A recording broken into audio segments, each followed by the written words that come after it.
ओम श्री परमात्मने नमः। ओम श्री गुरुभ्यो नमः। ओम श्री ऋषिभ्यो नमः। सर्वेभ्यो नमो नमः। देववाणी संस्कृतम ई गुरुकुलम प्रति भवतां सर्वेषां हार्दं स्वागतम्। मित्रों, लघु सिद्धांत कौमुदी की अजंत पुल्लिंग प्रकरण की आज हम 40वीं कक्षा को पढ़ने जा रहे हैं। गत कक्षा में हम हरि शब्द के रूपों को जान रहे थे, हरि शब्द के रूपों को बनाना सीख रहे थे। हरि शब्द के रूपों को हमने तृतीया विभक्ति हरिणा यहाँ तक आपको बनाना सिखला दिया, हरिणा। अब इससे आगे हमें आज इस कक्षा में हरि के रूपों को बनाना सीखना है। और जो मैंने अंतिम सूत्र आपको पढ़ाया था वह था आपका आंगो ना स्त्रियाम, अर्थात आंग मीन्स टा, टा को घी संजक से उत्तर स्त्रीलिंग को छोड़ करके ना आदेश हो जाता है तो ये हरिणा बन जाता है। चलिएगा, अब हम आते हैं हरि के द्विवचन। हरि के तृतीया विभक्ति द्विवचन में पूर्वत हम सब कुछ ले आएंगे, भ्याम ले आएंगे।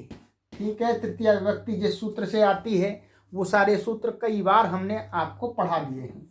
भ्याम यहाँ पर कुछ की प्राप्ति नहीं है, क्योंकि राम शब्द में तो दीर्घ लगा था सुपीच, परंतु यहाँ नहीं है, क्योंकि ये ह्रस्व अकारांत नहीं है, वहाँ ह्रस्व अकारांत चाहिए, परंतु ये इकारांत है, इसलिए यहाँ पर कुछ भी नहीं लगेगा। ये मिल करके ऐसा का ऐसा ही बन जाएगा, हरिभ्याम।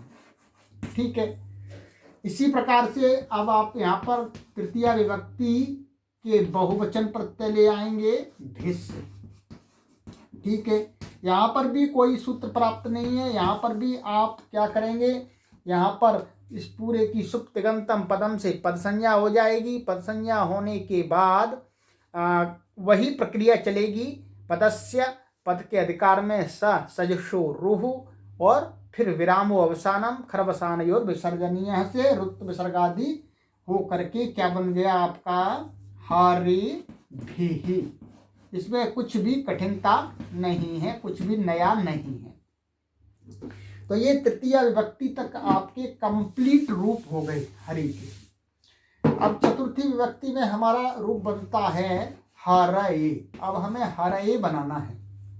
ठीक है, हरये बनाने के लिए आपको यहाँ हरि प्लस ङे, ठीक है, हरि प्लस ङे प्रत्यय आता है, पूर्वत लाइएगा। चतुर्थी विभक्ति एक वचन का ने की न की संज्ञा होकर के ये बचता है।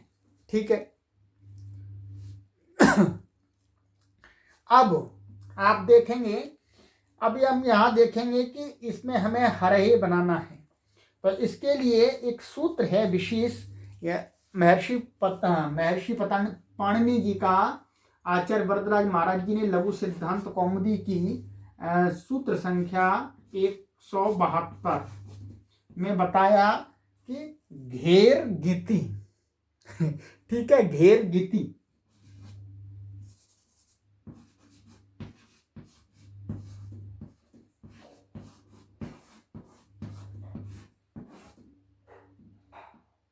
ये आपका 7वें अध्याय के तीसरे पाद का 11वां, वो 111वां सूत्र है। कोई खास नहीं है, घेर गीति ऐसा है। ये रेप छूट रहा था ऊपर, घेर गीति। इसका हम पदच्छेद देख लेते हैं जल्दी से। घे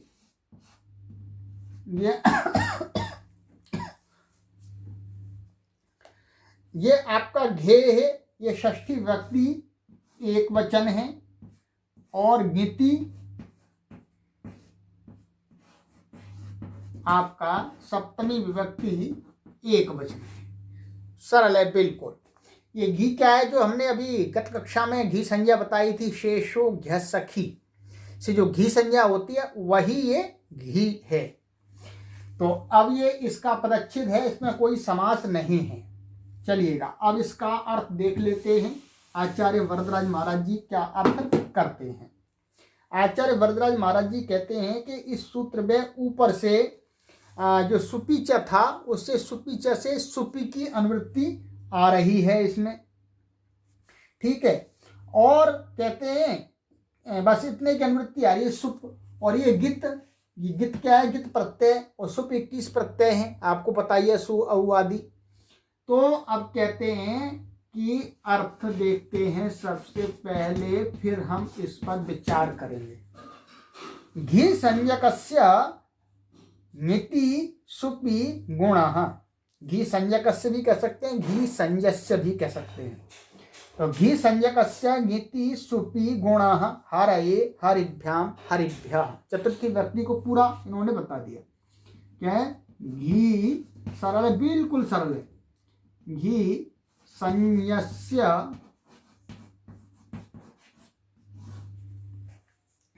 नीति सुपी गुणाः, ठीक है, बिल्कुल सरल है, बिल्कुल सरल है जी। कि घी संज्ञस्य माने घी संज्ञा जिसकी हो गई है, यहाँ अंगस्य और लगेगा अर्थ में वो, तो घी संज्ञकस्य अंगस्य माने घी संज्ञक अंग, तो इसके परे रहते इसकी अंग संज्ञा है ही, यस्मात् प्रत्यय विधिष्ठितादि प्रत्यय अंगम। तो घी संज्ञस्य घी संज्ञक अंग को क्या कहते हैं, नीति सुपी, कि सुप माने 21 प्रत्यय, 21 प्रत्यय में जो गित प्रत्यय हैं उनके परे रहते गुण हो जाता है। क्या हो जाता है, गुण। तो गुण हो जाता है, हलो अंत से ई को गुण हो जाएगा, तो ई को गुण हो जाएगा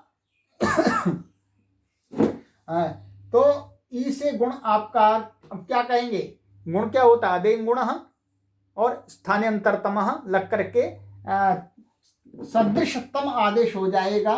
तो इस ई को क्या हो जाएगा, ह रे ए हो जाएगा, ई को गुण, जो न तो अ होगा न ओ होगा, पूरा पूरा स्थान अधिक नहीं मिलता है, ए का मिलता है। तो ए और प्लस ने का ए बन गई बात। अब आप इससे संधि सूत्र लगा दीजिएगा, संहिता संज्ञायाम परह सन्निकर्ष संहिता, संहितायाम के अधिकार में एचो यवा यावह से आया आदेश होकर के क्या बन गया,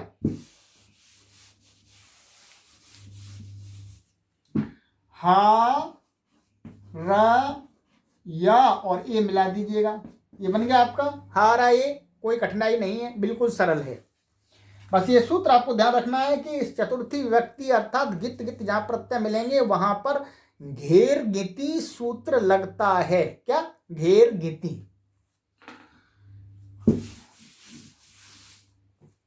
अब हम आते हैं चतुर्थी व्यक्ति द्विवचन में, कोई परेशानी नहीं है, तृतीया का जैसे बनाया था वैसे ही आप चतुर्थी का बिल्कुल बना दीजिएगा, कोई सूत्र नया नहीं लगेगा। और चतुर्थी बहुवचन में भेष तृतीया में आया था, या भ्यस आ जाएगा। पूर्वत सारी प्रक्रिया है रुत्व विसर्ग आदि की करके आप इसको भी बनाएंगे हरिभ्यः, यहाँ पर भी कोई नया सूत्र नहीं लगने वाला है। तो ये आपकी चतुर्थी व्यक्ति कंप्लीट हो गई। अब आ जाइएगा पंचमी व्यक्ति पर चलते हैं। पंचमी व्यक्ति पर हम देखेंगे क्या बनता है। पंचमी व्यक्ति में हमारा हरे ऐसा बनता है एक वचन में। तो अब यहां पर हमको आइएगा देखना है कि हरि और पंचमी व्यक्ति की स्वादी उत्पत्ति आपको पूर्वत कर लेनी है। क्या प्रत्यय आएगा, नसी, ई की संज्ञा, न की संज्ञा, अनुबंध लोप। अनुबंध लोप का अर्थ होता है ये जो इत संज्ञाएं इनका लोप करने को कहते हैं अनुबंध लोप। तो हम कभी आपको यदि ऐसा बोलते हैं कि अनुबंध लोप, अनुबंध लोप का अर्थ है कि इन जो जिनकी इत संज्ञा है उनका लोपादि करके। अनुबंध लोपादि करके, अनुबंध लोपादि भूत्वा माने इत संज्ञादि हो करके, ये अर्थ होगा। ठीक है, ये पारिभाषिक शब्द है वैयाकरणों के बीच का। तो क्या बच्चा जी? अस बच्चा। ठीक है, तो हरि अस ऐसा बच्चा। अब हमें बनाना है हरे है। तो हरे बनाने के लिए आइएगा हम आचार्य वरदाज महाराज जी की शरण में चलते हैं और उनको पूछते हैं। उन्होंने कहा जी लो 173वां सूत्र लघु सिद्धांत कौमुदी सिंह सोश्च।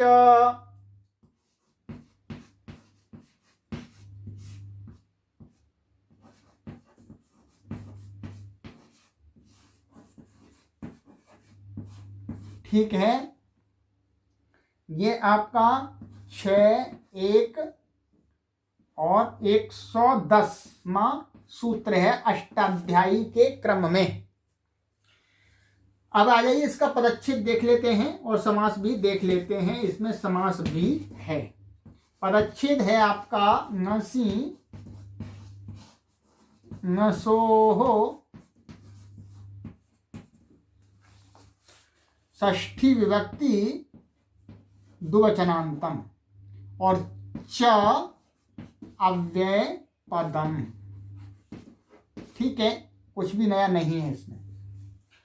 अब आप आइएगा, ये तो षष्ठी नसी और घस, ये पंचमी विभक्ति का प्रत्यय है घसी, और घस क्या है? षष्ठी विभक्ति का एक वचन का प्रत्यय है, आप जानते ही हैं। तो अब देखिएगा, समास भी इसमें सरल है, समास कोई कठिन नहीं है। नशिश्च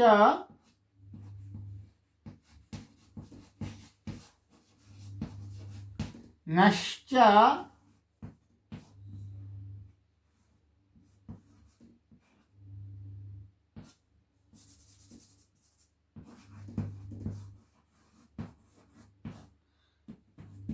नसी नसौ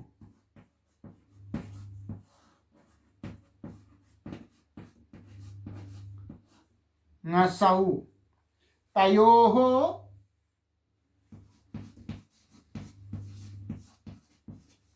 नसी नसोः। ठीक है, ये आपका इतरेतर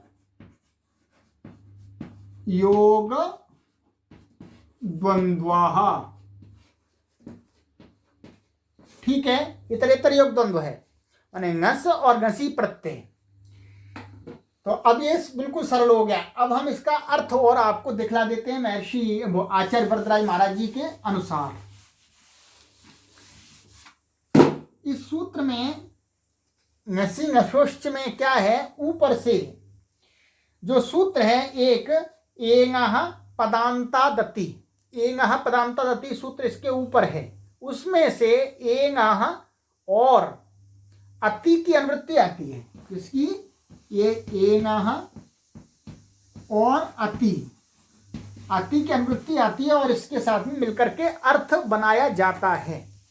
ठीक है, यहाँ आपको ये लघु सिद्धांत कौमुदी माने नव्य व्याकरण में थोड़ी सी कठिनाई महसूस होती है कि ऊपर सूत्र नहीं दिखता, परंतु जब हम प्राचीन परंपरा से पढ़ेंगे आगे, तो वहां पर क्या है, हम सूत्रों को क्रम से पढ़ेंगे, तो वहां पर ये सुविधा रहती है, ये हमको ज्ञात रहता है कि अच्छा जी इसके ऊपर ये सूत्र है, इसके ऊपर ये सूत्र है, इसके नीचे ये सूत्र है, और मिल करके अर्थ बन जाता है। पर यह भी एक प्रक्रिया है, इसको भी हमें जानना चाहिए। तो एंगः अति, अब इसकी अनुवृत्ति ला करके आचार्य वरदराज महाराज जी ने जो अर्थ बनाया है उसको आप देखिएगा। ठीक है, अर्थ लिखते हैं आचार्य वरदराज महाराज जी। एंगः नसि नसोः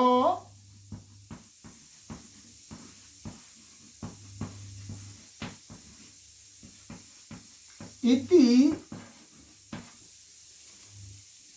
पूर्वरूपमेकादेशः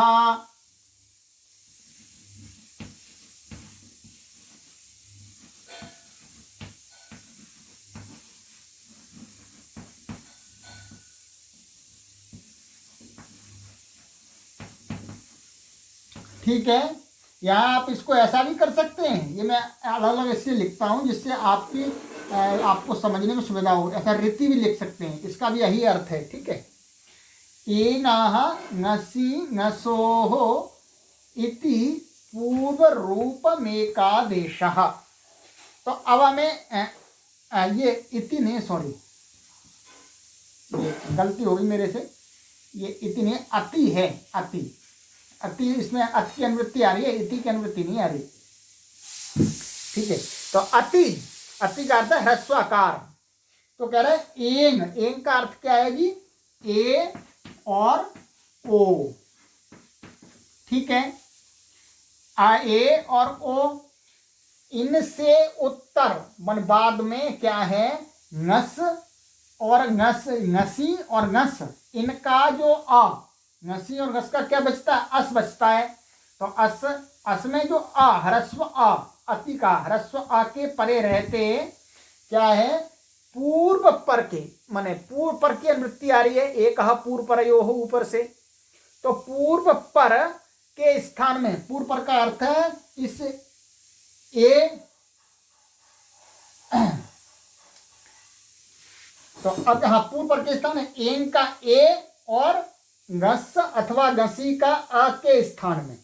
यहाँ पर एक कार्य आपको और करना है, एक कार्य और करना अभी जो पूर्व में हमने कर चुके हैं। यहाँ क्या है, गसी है, तो घेर गीति से यहाँ गुण भी कर लेना है।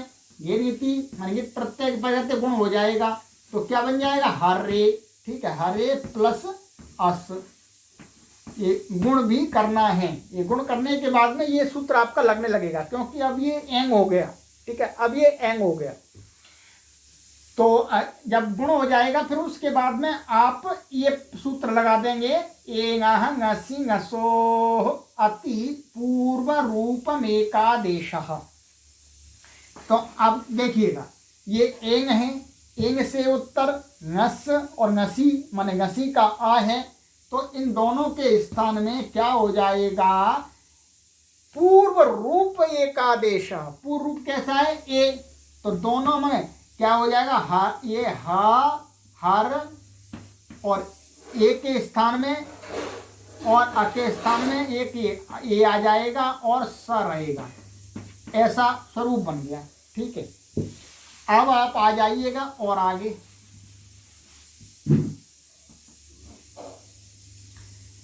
अब मिला दीजिएगा, क्या बना, हरेश। ठीक है, हरेश बन गया आपका, हरेश। और अब सुप्तिगंतम पदम, पदस्य सजशो रूह से रू हो गया, इसको पूर्वत अनुबंध लोपादि हो करके विसर्जनी आदि हो गया, तो क्या बन गया, हरे। ये आपको बन गया। ठीक है, हरे। तो इसमें कोई भी परेशानी नहीं है आपको, ये यहाँ गुण करके और फिर उसके बाद में एंगाह, ये ngसी ngशोश्च सूत्र लगा देना है आपको, एंग से उत्तर। तो ये आपका बन गया पंचमी विभक्ति एक वचन का रूप हरे। द्वितीय विभक्ति में इसका रूप क्या बनता है, वही बनता है जो तृतीय चतुर्थी में बन रहा था, उसमें कुछ भी आपका नया नहीं है। पूर्वत बनाइएगा। पंचमी बहुवचन में भी चतुर्थी बहुवचन के समान बनता है, जो हमने अभी बता दिया, कुछ भी इसमें नया नहीं है। ये दोनों बन गया, पंचमी विभक्ति आपकी कंप्लीट हो गई। अब आएंगे आपको षष्ठी विभक्ति, एक वचन में भी क्या बनता है, हरे है। ठीक है, तो जिस प्रकार से पूरा पंचमी का बनाया था उसी प्रकार से इसको भी बनाना है। कैसे, हरि शब्द है और यहाँ षष्ठी विभक्ति षष्ठी शेषे से आ जाएगी, कारक तो यहाँ ngसी की जगह नस आ गया, इसकी संज्ञा हो गई, क्या बचा जी, अस बचा। ठीक है, अस बचा। अब क्या है, इसके परे रहते इसकी अंग संज्ञा हो गई, अस्मात् प्रत्यय विधिस्तदादि प्रत्यय अंगम, अंग संज्ञा के अधिकार में क्या हो गया जी, घेर घिति, और इसकी घी संज्ञा भी हो गई, शेषो घैसखी। शेषो घैसखी इसमें हर जगह लगाते जाइएगा। शेषो घैसखी से घी संज्ञा हो गई, घी संज्ञा के बाद में अंग संज्ञा, अंग संज्ञा के अधिकार में क्या हो गया, घेर गिति से गुण हो गया, और गुण होने से क्या बन गया जी, ये अदेम गुण स्थाने अंतरतमाह लग करके हरे प्लस अस। ठीक है। अब अभी जो सूत्र मैंने पढ़ाया था, ngसी ngशोश्च, माने एंग से उत्तर ngसी अथवा ngस के आकार के परे रहते पूर्व पर के स्थान में क्या हो जाता है, पूर्व रूप एकादेश हो जाता है। तो पूर्व रूप एकादेश हो गया तो क्या बन गया, हरेश, और पूर्ववत पद संज्ञादिकम भूत्वा रुत्व विसर्जनीय, तो क्या बन गया, हरे, ये बन गया जी हरे, षष्ठी व्यक्ति एक वचन का। अब सप्तमी में आ जाते हैं, कुछ भी नया नहीं है इसमें, पंचमी के समान ही सभी सूत्र लगे, और आप स्वादि उत्पत्ति की उत्पत्ति में अपना जो विशेष सूत्र लगता है वो लगाएंगे। अब षष्ठी द्विवचन में बनता है हरियोह। ठीक है, ये हरियोह ऐसा रूप बनता है। तो ये बिल्कुल सरल है, इसमें कुछ भी आपको करना ही नहीं है। तो क्या है, हरि और प्लस षष्ठी व्यक्ति द्विवचन का ओस आ जाता है ये आपका ओस। इसमें किसी की संज्ञा आदि होनी नहीं है, कुछ भी प्राप्त नहीं है, तो आप इसमें इको एणची लगा दीजिएगा। तो इको एणची लगा देंगे तो ई को क्या हो जाएगा, या, तो हरिया और ओस हरियोस, और पद संज्ञा होकर के रुत्व विसर्जनादिकम भूत्वा किम भवति, हरियोः, बन गया जी, षष्ठी द्विवचन का बन गया, कोई परेशानी नहीं है। अब षष्ठी बहुवचन में, षष्ठी बहुवचन में आपका क्या बनता है जी, हरि राम। ठीक है, हरि राम। तो हरि राम में क्या है, हरि प्लस आम आता है षष्ठी बहुवचन का। ठीक है, तो यहां पर सामान्य सूत्र है एक, वही जो पहले लगाया था, रामाणाम। तो क्या है, अंग संज्ञा हुई अस्मात् प्रत्यय विधिष्ठादि प्रत्यय अंगम, और ह्रस्व नद्यापो नुट, ह्रस्व और नदी और आप से उत्तर आम को नुट हो जाता है। तो यहाँ क्या है, ह्रस्व है ई, तो क्या हुआ है, आम है, आम पर है तो आम को नुट हो गया, आद्यंत टकित से क्या हुआ, यहाँ हुआ नुट, नुट यहाँ हुआ जी। ठीक है, टकित संज्ञा हो गई और उकित संज्ञा हो गई। तो अब क्या बच्चा, हरि प्लस न और आम। ठीक है, आम तो नाम हो जाएगा ये। तो अब हम ऐसे लिख सकते हैं, हरि प्लस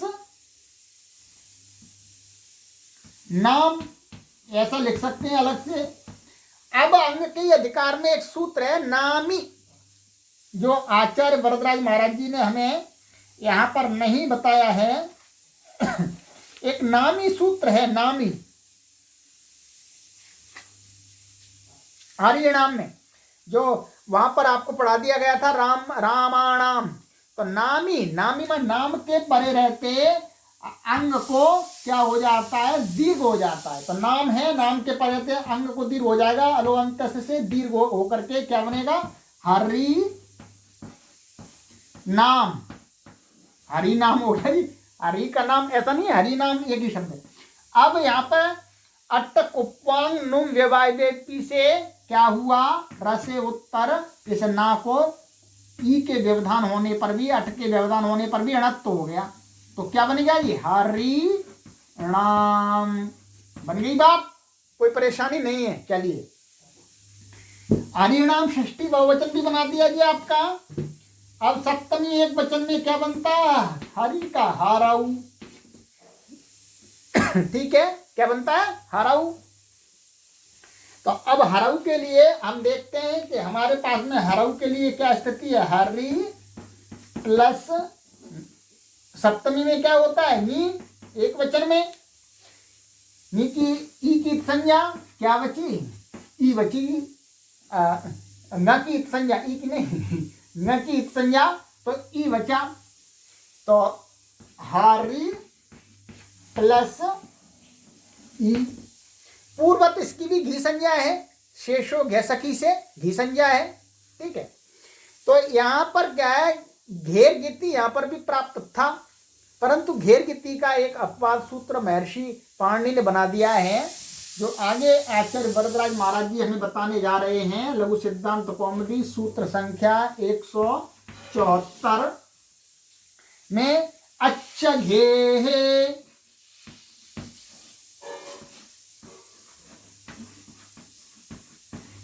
ये 7वें अध्याय के तीसरे पाद का 119वां सूत्र है।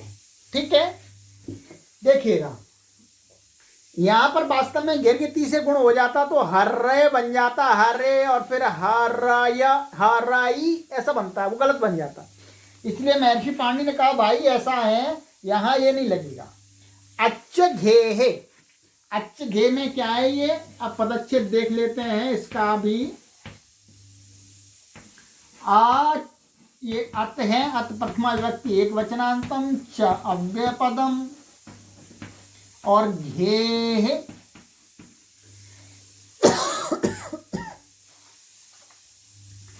ये घे है आपका षष्ठी विभक्ति एक वचनांतम। हमको देखना इसलिए पड़ता है कभी कभी, क्योंकि विभक्ति सही आपको बताई जाए, क्योंकि ये रूप घे है, पंचमी में भी ऐसा ही बनता है, षष्ठी में भी बनता है। अब इस सूत्र के अनुसार दोनों प्रकार से घटित हो सकता है, परंतु यहाँ पर क्या माना गया है उसको देखना है, षष्ठी व्यक्ति एक वचनांत।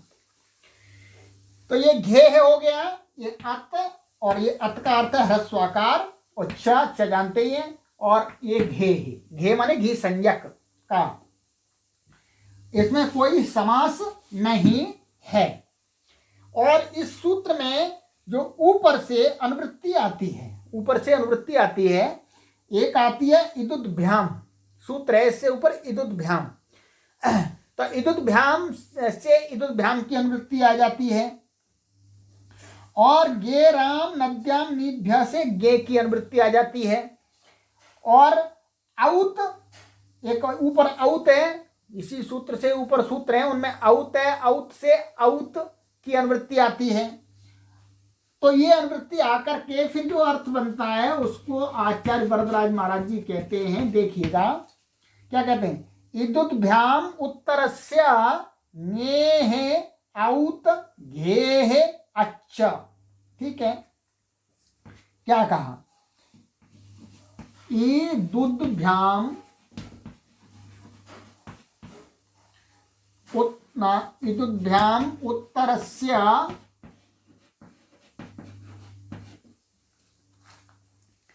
ङेहे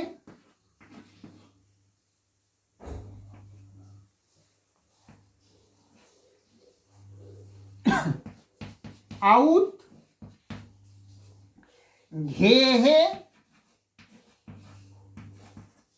अच्छा, ये बन गया। अब इसका अर्थ आपको समझना है, कहते हैं ह्रस्व इकारांत ह्रस्व उकारांत, ठीक है, ह्रस्व इकारांत ह्रस्व उकारांत अंग से उत्तर ङेहे, ये सप्तमी का रूप है, ठीक है, नी का, तो नी का गी के स्थान में क्या हो जाता है, औत माने औ ऐसा हो जाता है। और जो घी संज्ञा है, घी संज्ञक जो अंग है उसको ह्रस्व आकार हो जाता है। ह्रस्व आकार कहाँ हो जाएगा, अलो अंत्यस्य से अंतिम अल के स्थान में होगा। इसकी घी संज्ञा है हरि की, हरि, तो हरि का, हरि को अत कहा, घी को अत होता है, और इससे उत्तर घी को, जो घी का ई है उसको औत होता है। तो अब क्या हुआ देखिए, अलोंत से लग करके हा र आ हो गया, और आगे ई को औत हो गया। ठीक है, औत माने औ, तकार तो हट जाता है, तो ये औ हो गया जी आपका, तो औ हो गया। अब देखिएगा, अब कुछ बचा नहीं है, ये सारा प्रक्रिया आपकी कंप्लीट हो गई। अब यहाँ परह सन्निकर्ष संहिता, संहितायाम के अधिकार में एक ही सूत्र प्राप्त होता है, ये अदेम गुणा वो आद गुणा, उसका अपवाद वृद्धिरेची, वृद्धिरेची लग करके क्या हो जाएगा, पूर्व के स्थान में वृद्धि एक आदेश हो जाएगी, तो क्या बनेगा, हरऊ बन गया। सप्तमी व्यक्ति एक वचन का, सप्तमी व्यक्ति द्विवचन में आपको षष्ठी विभक्ति द्विवचन के समान बना लेना है, कुछ भी परेशानी नहीं है, वैसा ही बनेगा समान। केवल विभक्ति अलग लाने के लिए आपको सूत्र लगाना पड़ेगा कारक वाला, बस, और सभी समान हैं। तो ये सप्तमी। अब सप्तमी बहुवचन में आ जाइएगा, देख लीजिएगा। हम इस कक्षा में हरि शब्द के पूरे रूपों को कंप्लीट कर देते हैं। तो ये हरि प्लस और सप्तमी बहुवचन में क्या बनता है, वो आता है प्रत्यय सुप, पकी संज्ञा। तो क्या बचा, हरि प्लस सु। ठीक है, अब देखिएगा यहां पर भी कुछ भी प्राप्त नहीं है, बस एक सूत्र प्राप्त है, आदेश प्रत्ययो। ये पूर्व में कई बार पढ़ा दिया, माने इनसे उत्तर आदेश अथवा प्रत्यय के सकार को मूर्धन्य आदेश हो जाता है। तो ये सकार है, इण से उत्तर मिल रहा है, तो इण माने इण प्रत्याहारांतर्गत वर्णों से उत्तर, तो यहां मूर्धन्य हो जाएगा। तो क्या बने, हरिषु। ठीक है, हरिषु। और संबोधन विभक्ति के रूपों को मैंने पिछली कक्षा में आपको बतला ही दिया था जी, पिछली कक्षा में बतला दिया था। तो हे हरे, हे हराऊ, हरि, हे हराया। आपका हरि शब्द के रूप यहां तक पूर्ण हो गए। ठीक है, हरि आदि। अब आगे की कक्षा में हम और भी ये इकारांत पुल्लिंग, ये इकारांत जितने भी पुल्लिंग शब्द हैं, ह्रस्व इकारांत जितने भी, हरि और भी बहुत सारे शब्द हैं, गिरी आदि, तो उन सभी के रूप आपको इसके अनुसार ही चलाने हैं, हरि के समान, बस इसी प्रकार से बनाने हैं। अब आप हजारों की संख्या में रूपों को बनाना सीख गए। अब आपसे गलती नहीं होगी, और कोई गलत कहीं प्रयोग कर रहा है तो आप उसको ग्रामर के से करेक्ट कर देंगे, सही कर देंगे। ये ग्रामर पढ़ने का लाभ है, ग्रामर, और इससे बुद्धि का विकास तो होता ही है। आप देख रहे हैं कितना मेहनत लगानी पड़ती है हमको पढ़ने के लिए और आपको पढ़ाने के लिए। ठीक है, और आपको भी मेहनत करनी पड़ती है पढ़ने के लिए। तो ये हरि शब्द के हो गए। अब हम आगे पढ़ेंगे, नए शब्द रूपों को आगे की कक्षा में बात करेंगे। अब इस कक्षा को यहीं विराम देते हैं, अच्छी प्रकार से पढ़ते रहिएगा। अब जैसा कि मैंने आपको पूर्व में बता दिया है कि अब दोनों प्रकार की कक्षाएं चलती रहेंगी, और मेरा ध्येय है, उद्देश्य है कि मैं आपको अधिक से अधिक कक्षाएं देता रहूं लघु सिद्धांत की। आपसे शुल्क नहीं बढ़ाया जा रहा है, परंतु कक्षाएं बढ़ाई जा रही हैं। मित्रों, आप मेरे भाव को समझ सकते हैं, मेरे उद्देश्य को समझ सकते हैं कि मैं पैसों के लिए कार्य नहीं कर रहा। मित्रों, मेरा ध्येय है कि अधिक से अधिक मैं जो ऋषियों का ज्ञान है वो आप तक पहुंचा दूं। मित्रों, तो अब आपको अधिक से अधिक कक्षाएं मिलती रहेंगी। कभी कभी होगा आपको दिन में 2 कक्षाएं भी मिल सकती हैं। अस्तु सर्वेभ्यो नमो नमः।